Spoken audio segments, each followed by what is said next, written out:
Hi, this is Martin Drummond with Progressive News. It's Thursday, April 11th, 2019.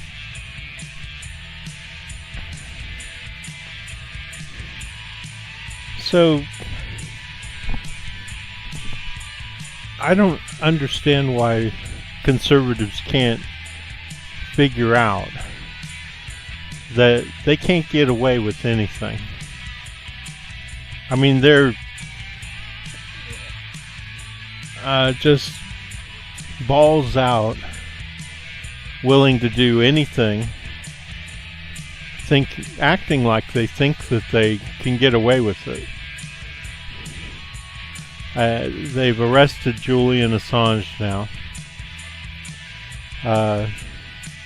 and the U.S. government has openly charged him, and they're seeking extradition.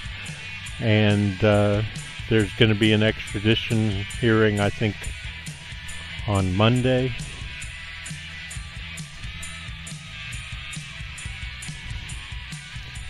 Now, Julian Assange has the strength of his convictions, and I understand that. I was arrested and thrown in jail for 3 months, charged and convicted with terroristic threatening. They claimed that I'd called the Department of Community Services and threatened to blow up or kill somebody, shoot people, which is utter nonsense. So I understand Julian's positive attitude. I had a positive attitude all the way through it. I knew that the reason that they arrested me was really because they didn't like what I had to say, and that it was as simple as that. And I knew they could get a conviction because fucking juries around here, you should have seen them. I mean, I could have picked anybody out of the jury except for one black guy. One black guy held up the jury at the end, and I'm willing to bet that he said, well, I didn't see where he actually threatened them. He didn't understand that not only did I not threaten them, but I wasn't even talking to them. Well, I'll let me explain that in a video that I have, part of a segment like this. But Julian, I'm sure, has the strength of his convictions. He didn't do anything wrong. As a matter of fact, what he did was he exposed this. That's a weapon. Yeah. It's not a weapon, it's a camera. Red White 6, which message come in? Fucking break. Hotel 26 is Crazy Horse 18. Have individuals with weapons. 4 radio. Real Bears 1-4. Yep, he's got a weapon too. Hotel 26, Crazy Horse 18. Have 5 to 6 individuals with AK-47s. Request permission to engage. Roger that. We have no personnel east of our position, so you are free to engage over. Alright, we'll be engaging. Roger, go ahead. I can't get them now because they're behind that building. Anybody send element? We got an RPG. Alright, we got a guy with an RPG. How about a fire? Okay. Hold on, let's come around. Let's come our point of view. We're going to come around and get some get all RPG. Getting ready to fire. We won't. Yeah, we got a guy shooting. Now he's behind the building. God damn. Come around. No, he was right in front of the Brad, about there 1 o'clock. Haven't seen anything since then. Just fucking, once you get on, just open up. Roger. I see your element. You got about 4 Humvees out along this. You're clear. Alright, firing. What's the phase line? Let me know when you get it. We'll shoot. Light them all up. Come on, fire. Hey, Roger. Keep shooting. Keep shooting. We need to move time now. Alright, we just engaged all 8 individuals. We're still firing. Roger. Got him. 6 is a 2-6. We'll move, but we got 30 I'm sorry. Well, you want to bypass? God damn it, Kyle. Sorry. I hit my head.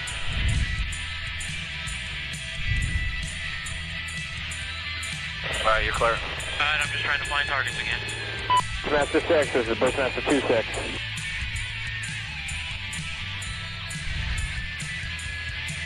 Got a bunch of bodies laying there. Yeah, we won't shoot anymore. He's getting up. If he has a weapon in his hand. No, I haven't seen one yet. We'll see. You guys got that guy crawling right now on the curb? Yeah, I got him. I put 2 rounds near him, and you guys are shooting over there too, so we'll see. Yeah, roger that. Bushmaster 36 element, this is Hotel 27, over. Hotel 27, Bushmaster 7, go ahead. Roger, I'm just trying to make sure that you guys have my turb over. Bushmaster, Crazy Horse 1-8. This is Bushmaster 7, go ahead. Roger, we have a black... There's at least one child in this van, maybe 2, I think. These are medical personnel, and they don't have, I guess, a place to leave their children, so they bring them with them. bongo truck picking up the bodies. Request permission to engage. Bushmaster 7, roger. This is Bushmaster 7, roger, engage. 1-8, engage. Clear. Come on. Clear. Clear. We're engaged. Coming around, clear. Roger. Trying to, Clear. So clearly Bushmaster 7 is guilty of murder. The attitude of these pilots is indicative of the attitude of anybody who's in the military who isn't against this kind of shit, right? Who has that attitude. And I don't know, maybe it's just me, but I don't think anybody in our military should have that attitude. I don't think that attitude is necessary to defend the United States against enemies, foreign or domestic. How do you make a pledge like that, knowing that there's the whatchamacall comitatus law, the one where military isn't allowed to fight enemies domestic? Who's the enemy? Anti-war protesters?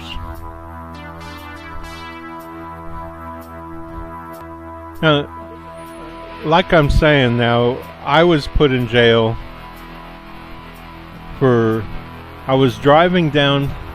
Well, maybe I explain it, but I'm not going to play you the whole video because it's like an hour.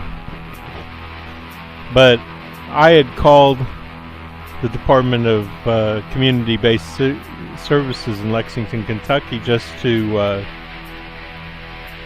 find out why their offices were empty. And once I found that out, I'd left, and I wanted to hang up, but the lady had put me on hold, and I wanted to tell her that I'd found out. I'd already told her, but she was like not paying attention, and I wanted to make sure she knew where the offices had been moved to so that she could tell other people. And I've had a lot of problems with these people. They, in my opinion, they're intentionally frustrating people like me, try and get us to quit our food stamps, even though we're legally, not to mention ethically, completely, I mean, I am, and I'm sure there's lots of people like me, completely reliant to, because I'm retired. So here's what I had to say to my car cam, right? So I was wanting to explain right there at this point, and I decided to use myself as an example. Now, it's going to be clear to you and as it is to me and anybody else who listens to this, that I didn't, even if I had been talking to the girl on the phone who apparently was listening and was recording the whole thing, they admit that she put me on hold. But she said in her testimony that when you're on hold, she can still hear you. So apparently at some point she's still listening, and I don't know, because about 4 minutes, nearly 4 minutes has gone by, and to be quite honest, I'd kind of forgotten about her, and I wanted to talk to my partner. And so she's supposedly listening to this, but even if she is listening to it, the context of what I'm about to say is me discussing how they make me feel. Okay, now, I don't want to put myself, I'm not trying to put myself on a level with Julian Assange, but there is a parallel here. They're going to put him, if they can get him to the United States, they're going to put him, it's going to be the same as my trial. They know their juries. They know, because, for instance, my jury pool was all right-wing, Lexington, Kentucky. I mean, basically a bunch of people who hated me before they ever even heard the case. I mean, that's just how it is. There was one black guy, and he held up the jury at the end a little bit, and they came back in and made him listen to the tape again, and it says the same thing that you'll hear.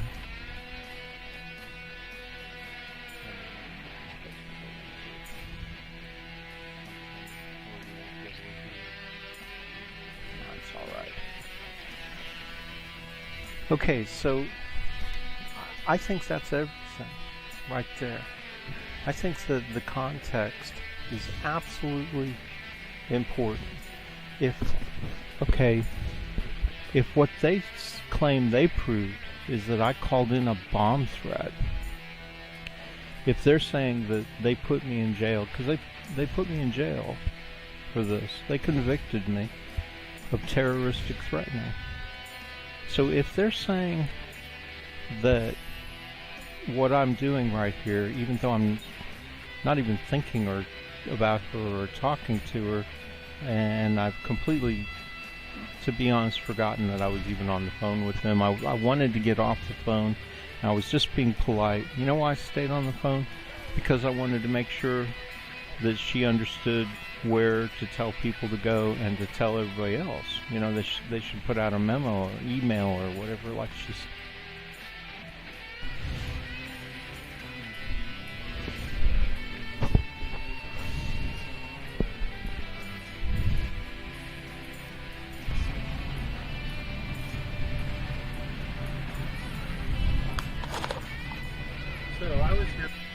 Okay, so I decide when I'm sitting there that I want to get my thoughts down about the food stamp people and the food stamp place and stuff. So basically I'm about to rag on them, and I'll let you hear it, and then I'll tell you a few things. First of all, I'm going to tell you I wasn't talking to her. I clearly got the thing out of the seat next to me and put it back in the window because I wanted to make sure that it picked up my voice properly. I was talking to my car cam here.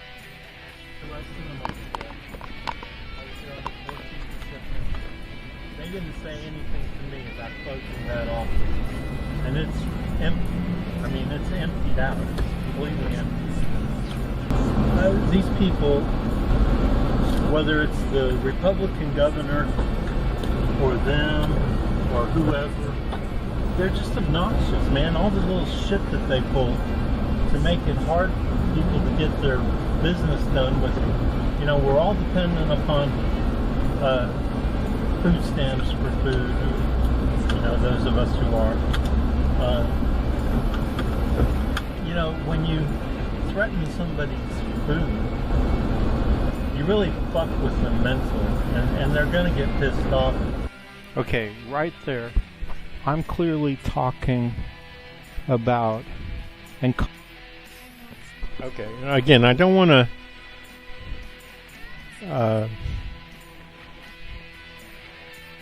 like compare myself to Julian Assange. I mean, what they're doing to him, what they're going to do to him, if they do what they want to do to him, and that's put him into a federal prison and who knows what, right? I mean, solitary. When I was in jail, people told me that solitary was one of the worst things they'd ever experienced in all their life. That they would count the little holes on the little grate on the things in the ceiling. There's nothing to do, apparently. One of them said he had a Bible. Going out of business, huh? So he would read that Bible and do push-ups. So he'd read the Bible for a little while and do push-ups. What the fuck is that about? Why do you have to read a Bible when you're in jail? Why was that the only book he was allowed to have in solitary? And he was in solitary for months. He'd apparently beaten the living shit out of some guy.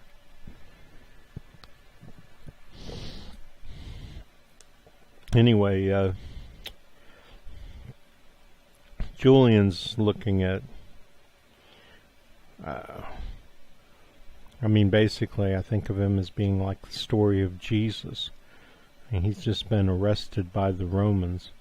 And his Judas is the present president of Ecuador, which how they elected that motherfucker is beyond me. I mean, Ecuador used to be a pretty mellow place. But, you know, if you're not like Venezuela, Nicaragua, or Cuba, you seem to be like more like Colombia, you know, a narco syndicate backed by the United States government and funded by the elite. I hate to call them elite because they're not. They're the lowest slime on the earth. But, you know, they arrested me and charged me and convicted me. They'll do the same thing to Assange if they get him over here. They know how to pick an unfair jury, and you can have 20 or 30 people to pick from, and it won't matter, because all 20 or 30 of them are scumbags, and they'll make sure that there's just one or two guys on a 12-man jury, in my case a 6-man, one guy who can see that I was innocent. And it won't take long for the other 11 or 10 or 11 people to browbeat that person into submission. And they know that. They know that going into the trial. You know, I mean, you could stand there and tell the truth until you were blue in the face. It won't matter. Julian, if they get him here, now, let's go back to the beginning here. Nobody gets away with anything. I mean, I have been watching this world for 58 years, and if there's anything I'm sure of, it's that once you commit your crime, your punishment is the fact that you committed that crime. I mean, I don't care who you are. I don't care if you're the President of the United States or some bum walking down the street with nothing. Or some poor person in the mountains in Afghanistan or the sands of the Sahara or whatever. Once you do something evil, that's it. I mean, it doesn't matter whether you get caught. It doesn't matter if somebody gets pissed off and beats the shit out of you over it. There's no greater punishment than simply having committed the crime. Now, I know a lot of you are going to go, "Puh, nah, that's silly. Look at all the people who are happy. Happy? Are you sure they're happy? Are you sure they're happy? Because they committed crimes." So there's plenty of people out there, and, that's your stupidity. I know you hate to admit it, and you probably never will, some of you. But that's reality. That's objective reality. That's people like me who've seen this for 58 years looking at people like you. Or people like that. Nobody gets away with anything. Person commits a murder, not a killing. Because a killing is not a murder. Commits a murder. That's it, man. They've committed a murder. That is the punishment. That is the punishment. It doesn't matter whether they get put in jail for the rest of their life. It doesn't matter whether they get... In fact, if you commit a murder, I would be willing to bet that the objective reality is that being executed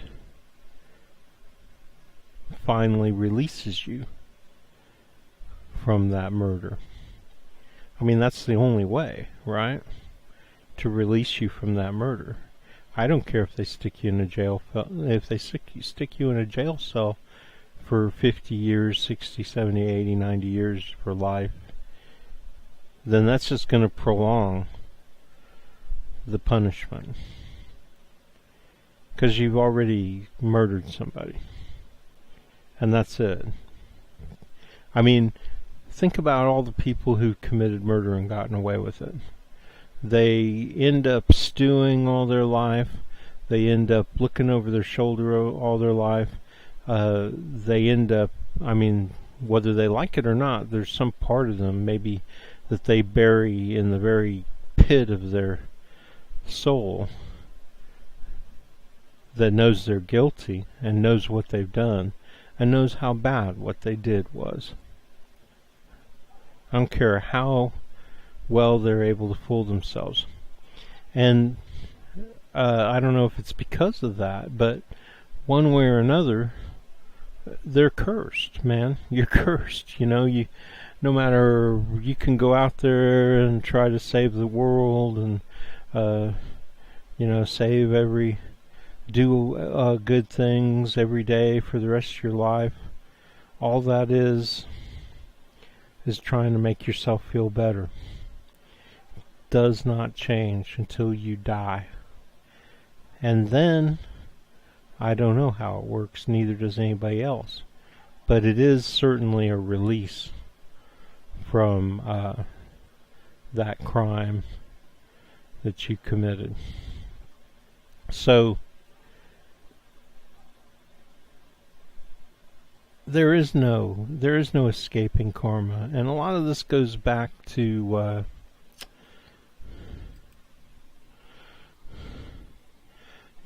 what I believe.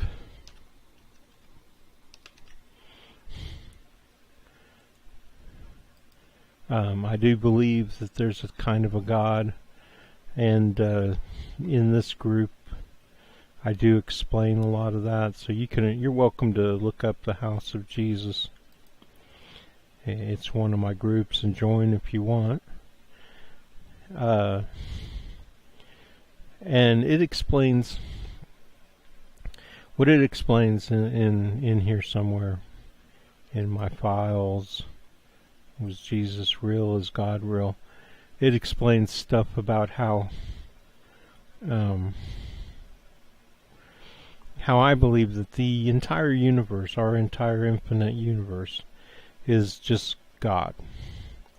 God just kind of sacrificed himself and made the universe out of himself. And that everything in the universe has God's characteristics. And that's what karma is.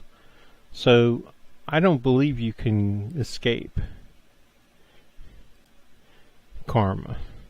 I think it's built in because we're part of the universe. Our material existence is part of the infinite material universe, and therefore our material existence is stuck with the characteristics of God. So we can go ahead and do whatever we want, because that's part of what God's all about, is freedom. He gave us the freedom to do what He wants, but because we're made up of God and we have God's characteristics built into us, there's no way of escaping karma, or whatever you want to call it, right? Balance, justification, justice, equality, because we're all equal as material beings made up entirely of God. So that's, that's how I look at the universe, because how you look at what you think about religion and God, or whatever you want to call it, is the basics for what you believe. The universe is all about the meaning of life, all that kind of crap, right? So, if Julian did anything wrong, if the United States did anything wrong, which we know they did, I mean, after all. I lost him in the... I got him. I'm firing. George, this is Bushmaster 4. You got any BDA on that truck? Over. You're clear. This is Crazy Horse. Stand by. Not shooting for some reason. Go ahead. I think the fan's disabled. Go ahead and shoot it. I got an azimuth limit. So it's not like we don't know what we did, right? As an American taxpayer, I paid taxes all my life until I was retired. I'm responsible too. Fortunately, I've done everything I can, short of, suicide by cop, which isn't suicide. I mean by going out there and doing something that will get me killed. It already got me thrown in jail. So, to a large extent, that makes me not as bad as, like these guys that are talking, come on, let me shoot these guys, Shit. And the guy who says, okay, go ahead and shoot those guys. Oh, God, I'd hate to be them right now. Because if you believe what I just described to you as being the nature of the universe, they're fucked, man. They are seriously fucked. And the people who are going off after Assange here, these people, they're seriously fucked.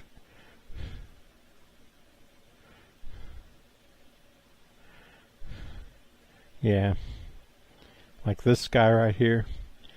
Living hell. Living hell. Hell, hell, hell. Hell on earth. Definitely. Definitely hell on earth. And it doesn't matter whether they end up in jail for what they're doing to this poor bastard right here. Hell on earth. Hell on earth, and I think likely hell after earth. And, same thing goes for the people who put me in jail.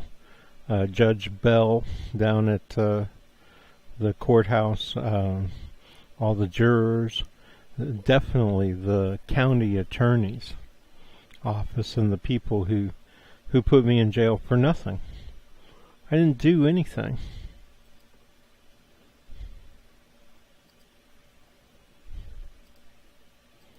Context is everything here. Context is the difference, in my mind, between being guilty and not guilty. So I'm saying that the context here is me trying to describe how the shit that they do, how the shit that they pull, as I put it, makes people feel. Not me, people. But then you'll hear, I was going to start giving examples of what people have told me, which I've got a ton of them.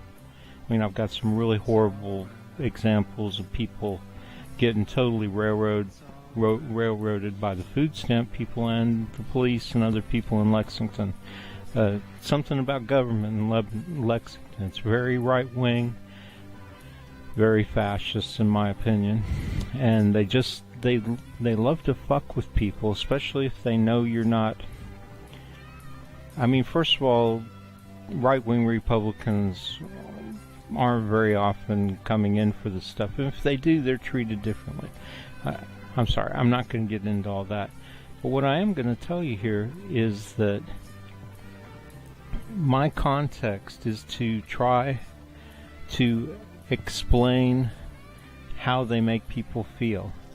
And I decide at the last second that, well, I'm just going to tell you how it makes me feel.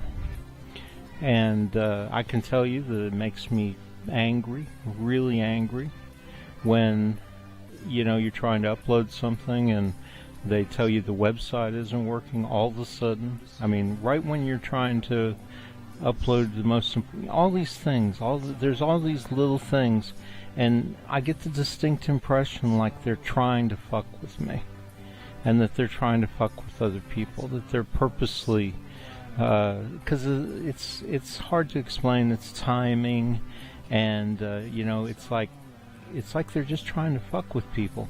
So I was wanting to explain that right there at this point in the recording. I'm trying to explain that, and I decided to use myself as an example.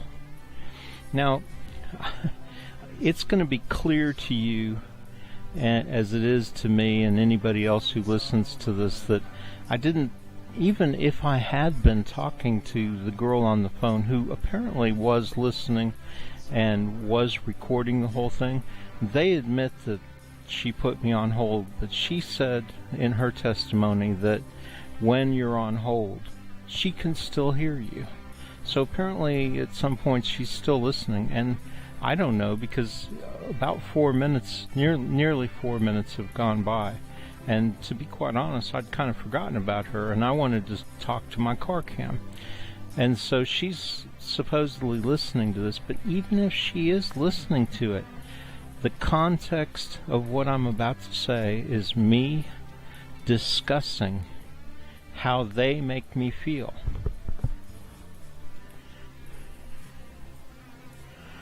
Let me make sure this doesn't go into something where we won't be able to hear. No, it's alright. Okay, so I think that's everything right there. I think that the context is absolutely important. If what they claim they proved is that I called in a bomb threat. Okay, so in relation to this segment, what I'm trying to show you here is that I was innocent, and that I was blatantly innocent, but it didn't matter, and that it's going to be the same thing for Assange. What they don't like is our side, and what they don't like about our side is that we don't like them because they're evil, because they fucking mow down Iraqis, even just journalists. You know, like in Collateral Murder, the video that I showed you, which is their video. I mean, they like to record their atrocities. And isn't that always the case? Don't they always want... isn't that part of the psychosis? They always want bragging rights? Because, I mean, if you're evil, you, 9 times out of 10 anyway, or whenever you want to try and get out of it by somehow convincing people that what you did was right, then you're going to always double down, right? So, you know, you're going to try and convince people, and so you actually want whatever you can gather together. But you don't want anybody else to have it. You know, Bradley Manning taking the video and all of it and exposing. I mean, if they had their way, they would probably just produce some of the video like that supposedly would have shown that they had weapons, and they probably would have cut out all the parts where they're acting like egomaniacs. You know what I mean? So they tend to collect trophies in their illusion, their self-illusion that somehow they were doing what was right. I mean, they're out there, oh, we're going to get the bad guys. Kind of like Tulsi Gabbard. I went to Iraq to get the bad guys who committed 9/11. You know, that attitude, man. You know, not even a little break for the possibility that some of the people you're killing might be innocent, might have nothing to do with it, might even be kind of pro-American, at least pro-American people. No break, you know, no break from that. It's the programming that we're all so afraid of, you know. These people, they're so programmed. They're just like bulls in a china closet or on a train on tracks. There's no a horse with blinders on. And that's an element of American politics. I mean, those people stack up over there on the Republican side. They stack up over there on the Democratic establishment side. And they become a thing we call the establishment. Brad, if they're saying that they put me in jail, because they put me in jail for this, they convicted me of terroristic threatening. So if they're saying that what I'm doing right here, even though I'm not even thinking about her or talking to her, and I've completely, to be honest, forgotten that I was even on the phone with them. I wanted to get off the phone. I was just being polite. You know why I stayed on the phone?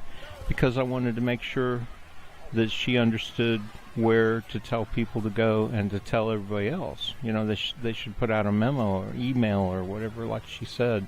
I don't have an email on this. They should put out something telling all the people so that the people calling in, because all those people were calling. Every single person I saw pull up to the window pulled out their phone. So that's the only reason I was staying on the phone, was to be polite, number one, because I don't like hanging up on somebody without first getting a hold of them. And I'll tell you another really important point here is that never once did I ask if she was on the phone. I mean, if I was really talking to her at this point, wouldn't I have said something? And there's plenty of places in here where I stop. She would have had every opportunity to say, well, Mr. Drummond, you know, you probably don't want to blow anybody up or kill somebody, because that would be, you know, something. She would say, are you talking to me?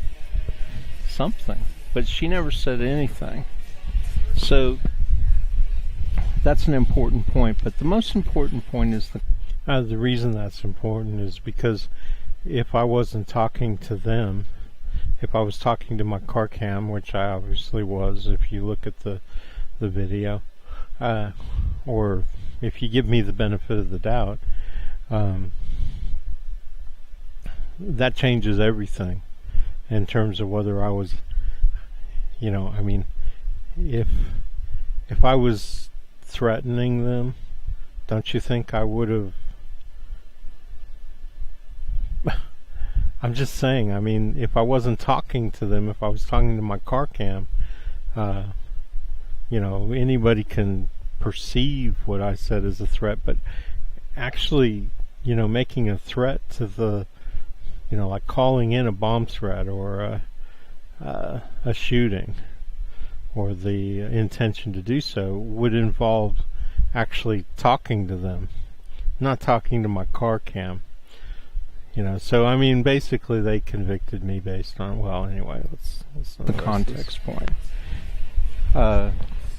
Because they can't claim that they convicted me for what they're claiming. I mean, I think, and it's impossible to know because they never really explained to you what they were claiming you were guilty of. I mean, under the law, I can quote you the law and everything and tell you what they have to prove. So under the law, it very much has to be a bomb threat. And I didn't make a bomb threat. I didn't say, you guys make me so angry that I'm going to come down there and kill somebody. I never said anything like that. I said that, well, you'll hear it. So I've already made it clear that I'm talking about how they make people feel, and here I go with the rest. Somebody's going to do something heinous. I feel like doing something heinous. I'd love to kill one of them or blow one of them up if I could find out who's responsible for this just total disregard. See, and that's taken out of context too, because I'm thinking at that point about how when you are dealing with them and they're screwing with you, they always run off. If you're doing it in person, like at the window, or if you've been called into an interview and you're sitting there at an interview, they always run off to some boss that they have and then come back and tell you, well, the boss said you've got to do this, or that we won't accept this, or we won't accept that. And that's all that I'm thinking about right there. And here's another really, really important point. They do have to prove, one, that I'm talking to her, because obviously I can't be threatening the DCBS. They have to prove that see, what they're trying to claim is that I'm being sneaky. Okay. Again, I just want to make sure you understand what Julian's up against, because I'm not there, I'm not seeing this trial, but I can tell you how the conservatives work. They're not going to care how innocent he is. They're not going to care if they have proof. They don't care if they do or do not have proof that he somehow provided Bradley Manning with a password. Why would Bradley Manning need a password? Why would he need the he had access to the documents that he turned over. Matter of fact, he testified that he had tried to get his CO, commanding officer, and people above him to, address this stuff, address the video, and finally, I think basically they drove him over the edge of sanity, off the cliff into insanity, and he decided that, well, I'm gonna be fucked. No matter what I do at this point, I might as well do as much damage as I can do. But it wasn't damage. It was the release of evidence of just a million crimes. Little crimes, big crimes, whatever. It's exposed lots of crimes.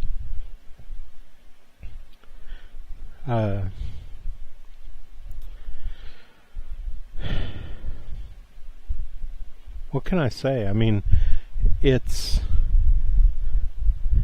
a few people with a massive footprint that are evil as fuck against billions of people good people with a tiny little footprint, at least in terms of justice and the ability to bring out justice.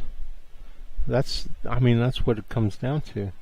And all I'm trying to point out to you with my conviction is that they will get what they want. They will punish you for something you didn't do. They will punish you for what you do, but they will do it by getting a false conviction for something you didn't do. And same thing goes for Assange. And so finally what I'm saying is that if you understand my idea of karma, because I'm just going to call it that from now on, ethics, morals, materialism, all that stuff. If you understand that and you agree with me, and I know I'm right about it, I have no doubt. The evidence, 58 years of evidence, okay, proves that I'm right. I mean, I hate to push anybody into a corner, but man, conservatives, you have no way out. Not in your frame of mind. You have no way out. You're stuck with it. The only thing you can do at this point is just accept it. In a way, you're the sacrifice. I mean, we all die with a clear conscience, or pretty clear. I mean, when I was 20 years old, I could have gone out there and just mowed as many of you down as I could, but somehow my material existence as God, because God makes up all material, and his characteristics, her characteristics, its characteristics is the correct way of describing it, all exist within my little tiny mortal body, on the scale with the infinite universe, and tells me that if I do that I will suffer their fate, because vengeance is mine, says the Lord, right? Sure, that's just another bullshit text, another human being, but guess what? It's true. It's true. We can't go around exacting revenge all the time. Who was the person who said, well, an eye for an eye, but if everybody does an eye for an eye, we all end up blind? It's true. You just, you gotta have faith. That's all I can say. And I'm trying to threaten the DCBS and scare her by being sneaky and saying this stuff to scare everybody, when if the true context is that I'm having a conversation with my car cam, that's not possible. So who's the only person who knows who I'm talking to? I mean, they can claim that it sounds like you're talking to her, it sounds like you mean it for the DCBS, or they can say, well, we think that you were just being coy and you were saying everything to make a veiled threat. Well, who is the only person in the world who knows, one, who I'm talking to, and two, what I mean? For instance, I know what I mean when I'm talking about if I could ever even find the person. I know what I was thinking at the time. I was referring to the fact that they go running off and you never see the person who makes the decisions and screws you. Like they're scared to show their face, you know what I mean? I'm the only person who knows who I'm talking to at this point, and I know I'm talking to my car cam. I know I am. So I'm not coming in and making some veiled threat. I'm not coming in like, and what am I? Some kind of old word gangster? You know, yeah. You know, you piss enough people off, sooner or later somebody's going to come down there and shoot somebody. No, man. I'm the only person who knows for sure who I was talking to and what I meant. Now, they hate me. They hate me because in this I talk all about politics and how the people are going to rise up and how I'm going to rise up with them if you know, if we end up actually going to war. You know, I'm talking First Amendment stuff. I'm talking about the right of the people to defend themselves against a tyrannical government and stuff like that. I mean, that's clear, and if it's not clear, the only person who knows for sure is me. Okay, well, I wanted you to hear the rest of what I had to say, which is that kind of stuff, but this video is going to get really long if I do that, so I'm going to let that go at this point. And I just want to say that what I'm pointing out in my video here, I was put in jail for 3 months for terroristic threatening, ... was I innocent? Well, you can go and listen to the whole thing, but what I'm trying to point out to you for this video about Assange, because it's not about me, I'm just trying to point out that they will convict him if they bring him to the United States, for sure under Trump, and certainly under any establishment Democrat. You know, Obama let that shit happen to Bradley Manning. He finally let him go in the, I don't know, after 3 or 4 years or 7 years or something in jail. I can't remember anymore. All this stuff gets lost in the river of time out there. But they will certainly convict him, throw him in some jail cell. I hope it's around here so I can petition to get to talk to him.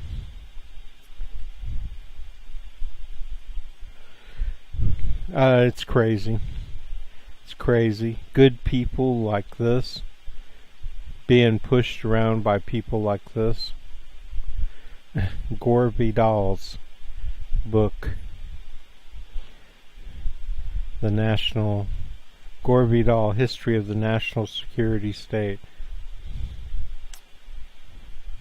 It's a collection of interviews with the American literary legend who chronicled major cultural shifts in the United States.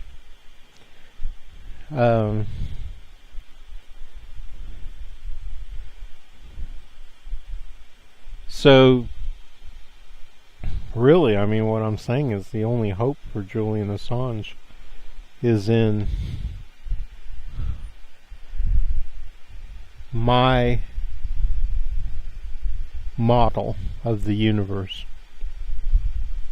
In my model of the universe that I've outlined for you throughout this video, he can't lose. Nothing. I mean, they could torture him to death for hours. It could be a scene out of the end of Braveheart, and it wouldn't matter. It doesn't matter. You know, establishment, checkmate, game over. Your best move is to tip over your king and say, hey, I give up, and I'm not going to do anything anymore of this shit. That's never going to happen. That's why I said earlier that they've drawn themselves into a corner. There's no way out for the establishment. I mean, in this picture, it looks like there's no way out for Julian Assange, or us, or our movement, which is basically the good movement versus the evil movement. But the reality is always the opposite.